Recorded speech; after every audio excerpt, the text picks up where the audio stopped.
everybody, what's up? It's your girl Bondi Blue, and I am back for another Real Housewives of Potomac review, you guys.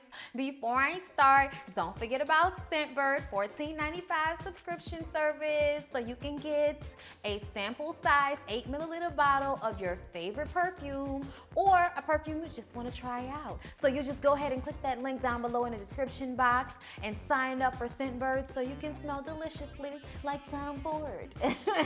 Like me, all right? Y'all, I live for it, okay? Because otherwise I would never have gotten that perfume, and I love, okay?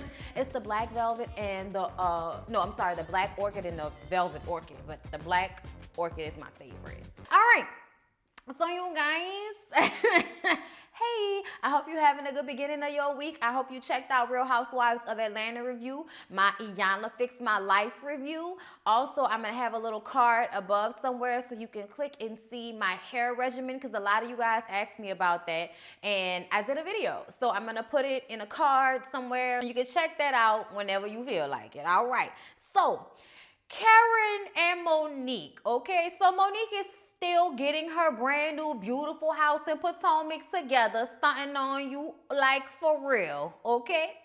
And Karen is coming over for drinks, okay? She fixing the drinks and she sees out her window that Karen just pulled up in a $100,000 car. Now, I don't know if I'm tripping, but we heard that you owed the IRS some money. So if you owe millions of dollars, why are you out here spending hundreds of thousands of dollars on brand new cars, Karen Hugood? What is it about? Okay?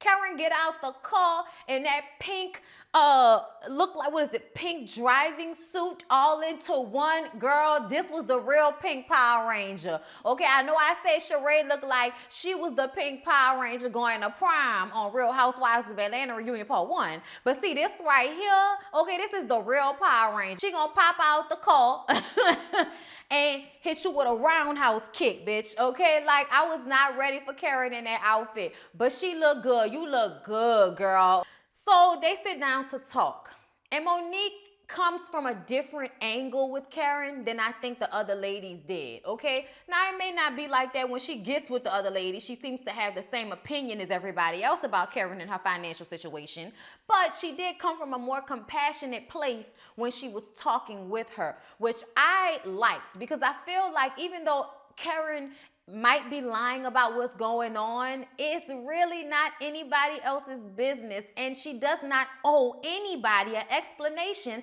about her and her husband's financial situation. And I feel like the whole idea that we can turn this into a storyline is total bull to me. It's bull because in real life, whatever is going on in the pockets and accounts of two married people is nobody else's business. She asked her, did they have a joint account and what was their whole situation like? Like I said, overstepping boundaries. I don't care if we are friends. I don't know why she felt so comfortable to ask her that, but whatever. You know, Karen says that they never had a joint bank account. She always had her own money. She also expresses her displeasure with Robin coming after her like a dog with a bone. Okay, she will never trust her again. Never, I tell you, never. And I feel like she shouldn't, because Robin is one of them people that will zero in on your issues just so she can not have to focus on her own for a minute. Even though her money situation is getting better, her relationship with Wine is still in limbo regardless to what she's talking about. Y'all been sleeping together and y'all been having relations, so nothing has changed as it pertains to y'all relationship. And you can't tell me that deep down that's not bothering you, regardless of how y'all moving into a bigger townhouse together, okay? It's still cheaper to keep her. So Giselle goes to Robin's, and she has to mention how she does not like going to Robin's house because of how far out Robin lives, okay? So as soon as she sits down, so when you gonna move, girl? When is the move happening, you know? And she's like, oh, we're gonna move, but we're only moving around the corner. And then they showed them walking literally around the corner in the same complex to a different townhouse. And I mean, It's the projects. Nah, for real though, y'all. All of the projects out here in New Orleans, for the most part, were turned into townhomes and apartments, just like what Juan and Robin live in. So it was just so funny to me that they were playing it like, oh, we're doing so much better, when really it's like, you can't possibly be paying that much for that. Even the upgrade gotta just be a little bit better, which I'm not judging you. Be smart about your money, okay? Be smart about it. Don't move into some big ass house if you really can't afford it yet, Robin. If y'all need just a little bit more room because y'all struggling with y'all one sink and all of that type of stuff, I'm completely here for it, Robin, and I understand, girl, but I do have to clock you because I feel like you love clocking everybody else, okay? Then they talk about, her relationship with Juan. It's better. That's all she can say. It's better. It's obviously better, but it's probably better because Juan is happier as a man because he now has money. It's probably what it is. I believe that's what it is. Anyway, they say that they're going to go on a double date because y'all know Giselle and Sherman are, trying to go half in on a, blended family. We are blended. We are blended. We are blended. We are blended. They talk about Karen, and once again, we have to say how we feel that Karen is a liar. Okay, she is lying. Oh my God, why can't she just tell the truth? And I just kind of feel like this is Karen's makeup, y'all. Karen is not going to show weakness in that way to y'all. She's not going to say, oh, I'm having money issues, because she has built her whole little life up on the grand dame. And even though that might be pathetic to everybody watching, or pathetic to all the broke people watching, I kind of feel like when you befriend people, they're a certain way. Okay? They're a certain way. So don't try to make a big deal or act like you're so surprised when they don't let you in on their financial issues, when they've never been the type of person to really be forthcoming in the first place. Everybody is talking about how when Karen says something, you can probably bet your money on the fact that next time you talk to her, you're going to hear something different. Well, guess what?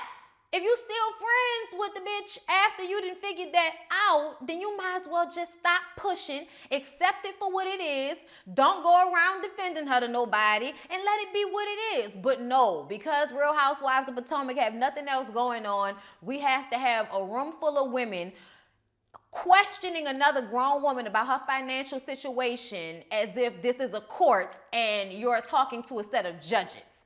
I didn't like how it felt. And even though it was Karen's idea to have this whole press conference, you put yourself in that position to get questioned in that way, I still didn't like the way it looked, y'all. I'm just going to tell you right now. It was very bothersome to me, but we're going to get to that in a minute. First of all, Giselle and Sherman. Y'all, Giselle said that as much as she has dated on this show, Sherman is the onlyest one that got her wanting to go half on a blended family. Okay, she is giving it all to him. So much sexual innuendo, we might as well be watching softcore porn on Showtime, bitch. Okay, like that's, can I put something in your mouth? Like, let me put something in your mouth. Like, I'm just like, oh, all right, bitch, you need to be glad you're cute, but he not. But he is, but he isn't, okay? Look, I'm going to just go ahead and tell you, this is what we call an ugly dude, okay? He's not really ugly because none of God's children are really ugly, but he's ugly, okay? Just like that first husband, but I think it's more of a chocolatey, thick neck man thing that she got going on. You know what I'm saying?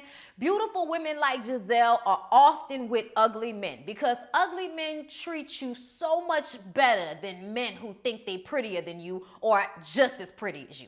Trust me, it's the same thing with a city man versus a country man. If you can get past some of the country aspects of him, he is so much more well suited to be a husband than a city man. I'm telling you, I don't know what it is, just my perspective on life. You could have a different situation, to each his own, but I'm just telling y'all, okay? Out here in Louisiana, okay, a country man gonna come at you with manners. His mama raised him right. He know how to cook. Okay, he is not scared of roaches. He is not scared of spiders. He walks barefoot on rocks. Okay, this is the person you trying to be with when stuff goes down. Okay, city men, on the other hand, will talk you out of your panties, your pocketbook, your bank account, your good credit. You know what I'm saying? They will talk their way into making a mess of your life. Okay, in one way or another. Just my observation, but not all of them. So don't feel like I'm judging y'all across the board, city men. I love y'all too. My country husband is everything. Just telling y'all right now. So look, y'all, let's move on to Ashley, because Ashley has been being optimistic about she and Michael's relationship ever since she moved back in with him, and they had a pillow fight earlier this morning. I'm like, girl, you just really be showing your age sometimes at what you think is a positive representation of a future with your husband. A pillow fight, bitch, go to bed. Anyway, the restaurant has been doing much better, which we all figured it would do better. It was on a reality show. It was on a Bravo TV reality show with that. So a certain caliber of person is watching. Yes, there are some middle-class women that love doing lunch and brunch that were gonna go check out this restaurant just in case the cameras were rolling when they got there, okay? So I'm glad that the restaurant is doing better, and that's like a, a load that was lifted off of their relationship. Well, today she's having a brunch event for successful women. And this is when we meet Candace. Candace is our newest housewife. She was also a beauty queen, just like our little Ashley. Ashley was Miss DC, and Candace was Miss USA and was in another non-named beauty pageant before she won Miss USA. And Ashley just had to throw her shade that she was the one who was, running for Miss America, and that's much better than Miss USA. And I just kind of feel like, bitch, they're both beauty pageants, which are so 1988. Hello. All right, regardless, okay, you think it's different. I don't think it's different. It was the same thing with Kenya being Miss USA when they called her Miss America, and vice versa. Everybody wants to get mad. Bitch, you won a beauty pageant for the whole country. Okay, like what are we upset about? Okay, and Ashley, your little shade towards Candace, she still won Miss USA. You lost Miss America. So let's start there. So everybody's having a good time, and Monique and Candace are introduced, and oh my God, okay, it's just a lot of bubbles, okay? Oh my God, girl, you went to my sister went to Howard. Oh my God, your husband's name is Chris. My fiance's name is Chris. Oh my God. And Monique is like, I just love her. She's so bubbly and talking with the hands, and she might hit you, and I just might have to hit her ass back. And I'm just like, so do you like each other or not? Like, I'm just slightly confused. It seems like y'all are gonna get along, but if y'all ever have a breakup in communication, y'all might have a fist fight. I'm excited, okay? First of all, I think Candace is super cute. Okay, bubbly. I like her personality so far. My first impression of her is that she might be a tad bit, a lot, but that's what we want on reality TV shows. I don't want somebody with a demure, attitude. I don't want somebody that's going to chill through all the scenes. I want somebody that's going to give me something to look at, okay? And Candace is giving me a number of things to look at. Cute, brown, petite, bubbly, a lot of hands moving, seem like she's, proud to be an African-American woman, which I always look for in women who are with men who aren't black. Monique warns Candace about the fake ritzy titsy bougie women that are in their group of batches. Okay? And I know she was probably talking about Giselle, probably talking about Karen. She also mentioned that Karen came over in her brand new car, flossing on everybody, trying to let y'all know that her money is still there. She still paid the grand dame and still the grand dame, even if she's moved into a lonely, sad, huge home that costs $10,000 a month. I'm just like, girl, oh my God, y'all, I just can't. So I told y'all that Robin and Juan were moving. So we have the scene with them packing up everything to move around a corner. And Robin is going through some of the things that they got for their wedding as gifts, things they've never used. And she's getting all emotional thinking about how she's been with him so long, from the time when he didn't have any money to when he got the money to when he lost the money. She's just been there through all the ups and downs, and just patting herself on the back for being a true ride or die, spin me around, wet me up, wrench me out woman. I'm sorry, but Robin, you've been used so much in this relationship with Juan. And I really feel like, regardless to what you're talking about, he does not treat you the way he should, considering all of the holding down you've been doing, bitch, okay? And then her bringing Ashley into it, you and Juan are still salty about the fact that she clocked y'all on y'all business, the way you go in on Karen about her financial situation and wanting to know the truth, the way you keep going in on Karen But you still want to keep bringing up the way Ashley went in on you and told you that you deserve better. And I felt like Ashley was coming from a better place than you were coming from with Karen. You just want to know her business and want her to stop lying and be honest and be mud on the bottom of your shoe like she's made you feel all these years. That's really why y'all want her to admit that she's having financial issues, because y'all want to knock her down a few pegs because she's made y'all feel like y'all walked into a ball with shit on your shoe. Okay? And I understand that. I really, really do. But just call a thing and stop acting like you being genuine in your concerns about her life. That's not what it is. And for Robin to talk about how Ashley doesn't understand how it is to build a man up, have his children.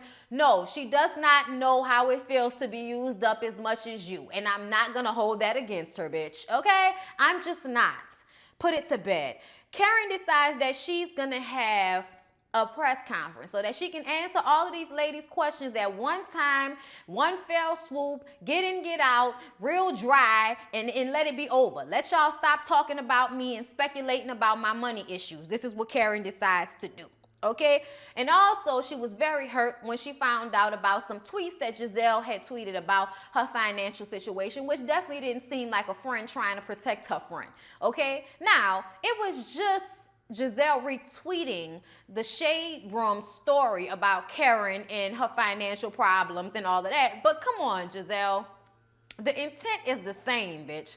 The intent is very much the same. I don't feel like you are a protective friend of any of your friends, really. I mean, not even really Robin. You still shade her in little small ways. That's unnecessary. And I know that's just your personality, but it just shows a lack of loyalty and makes me understand why Karen feels the way she does. We see Candace and Chris. Okay, we see her and her little husband. First of all, her husband was nice looking, okay? I love me a man with good facial hair. And he had like a nice little twang in his voice. Like, it was just something about Chris that wasn't what I expected, and I liked it. He had swag. He was a white boy with swag. You don't see them as often as you would like to. And he had that. And I was like, okay, girl, all right, I see it. I understand. Because, you know, we was looking at Ashley and Michael like, I guess. But with Chris and Candace, the CCs, I understand it. I see it. All right, girl, you better do it. They met on the job. She was a hostess, and he was the manager of the restaurant that she hosted, okay? And he was flirting with her, and they had a real friendship, and their friendship turned into a relationship. They had this beautiful proposal. She has this beautiful ring. He does have 3 children by 2 different baby mamas, and she grew up bad and bougie, and he grew up not bad and bougie, probably poor and living close to a black neighborhood, okay? But either way, here they are, okay? And she loves him, and she's happy she was able to get past some of those things and love him for who he is. And I just kind of feel like any woman in her late 20s, early 30s, if she doesn't have children, a man, if he's in his late 20s, early 30s of your life, stop expecting people to not have children. Stop that shit, okay? You're really putting your pickings down to the slimmest ones, okay? That's unrealistic at this point. Karen has her little presser, and she has Matt. Matt is her assistant and has been a part of her managerial team for a long time. She's known him for years, and she wanted someone there who she felt would be protective of her, someone to have her back, because she knew what these women, these batches, were coming to do, and they were coming to get into that ass. And she was dressed for it. She had a camo all-into-one on. Bitch, show body. I am not mad at you. Okay?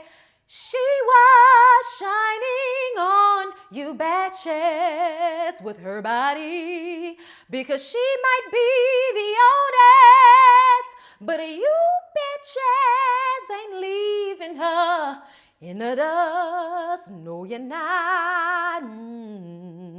Okay? I had to sing it because I was here for it. Now, let me just go ahead and read Karen. Karen, if you was going to set up this whole thing, you should have been prepared for how they was going to come at you. And you really lost your cool in a way that I felt like you shouldn't have. Getting out of your seat, putting your finger in Ashley's face, all of that was uncalled for because once again, you put yourself in the hot seat. What were the number 2 pencils for exactly? What was the 1 piece of loose leaf paper for? What grade are we in? What was we here for? Okay, to ask questions, right? Okay.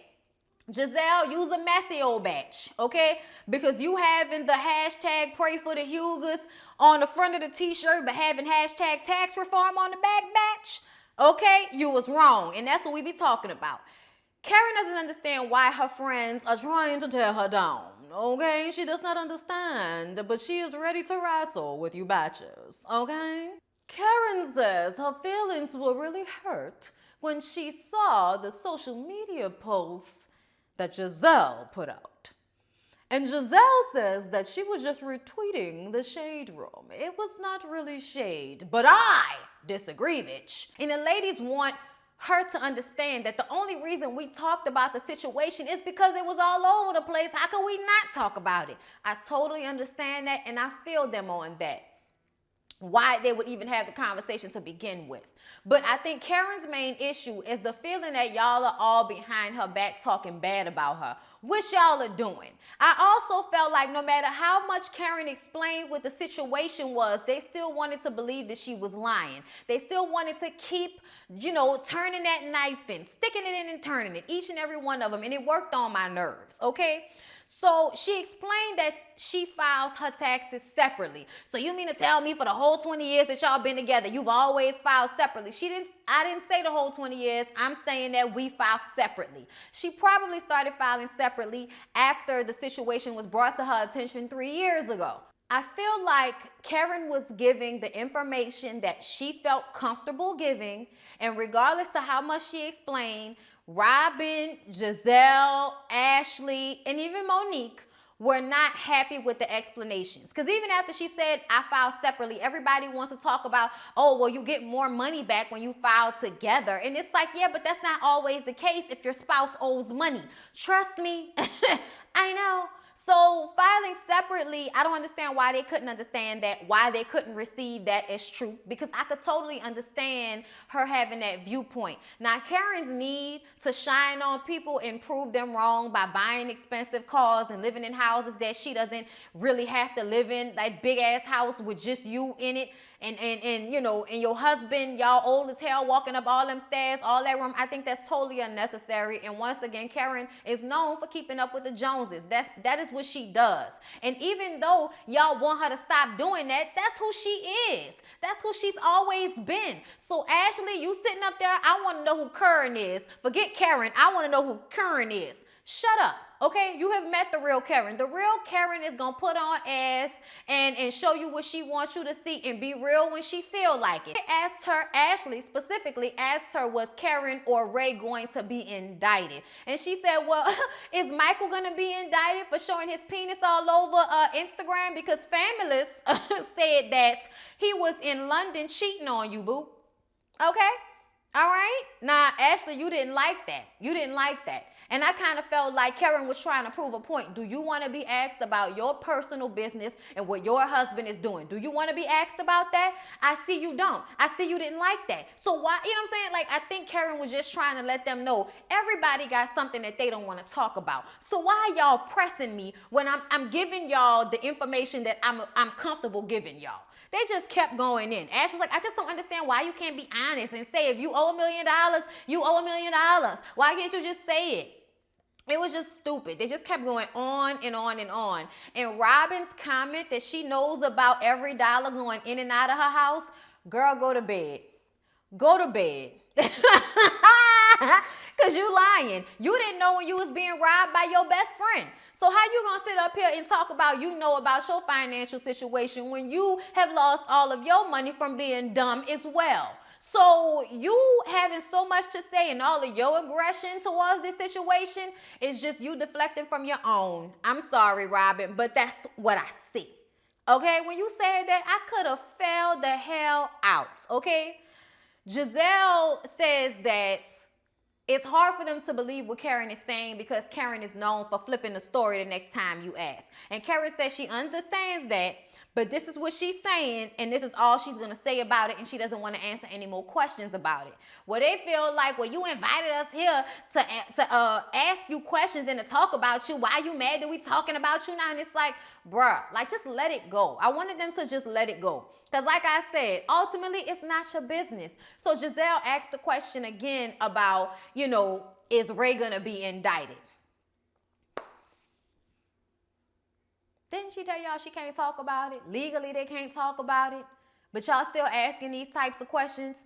And then Monique sitting over there talking about, oh, I need to know the 100% truth so that I can defend you, because I can't say, oh, this is not going to happen, and then later it happens. Don't defend her. It's very simple, girl. I don't know what's going on with Karen. All I know is she going through it, and I'm just going to be a sounding board when she need me. I don't understand why it's so hard for people to not have 100% detail and still support somebody.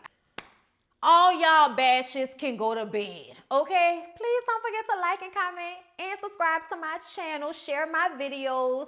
Holler at me down in the comments. Talk to your girl. Get at me on Instagram. I know a lot of y'all don't follow me on Instagram, but you really should, because that's where I do a lot of like little live videos and my commentary on shows as they're happening. So y'all check me out on Instagram at Bondi Blue. I love y'all, and I'll see y'all later. You're jingling, baby. Go ahead, baby.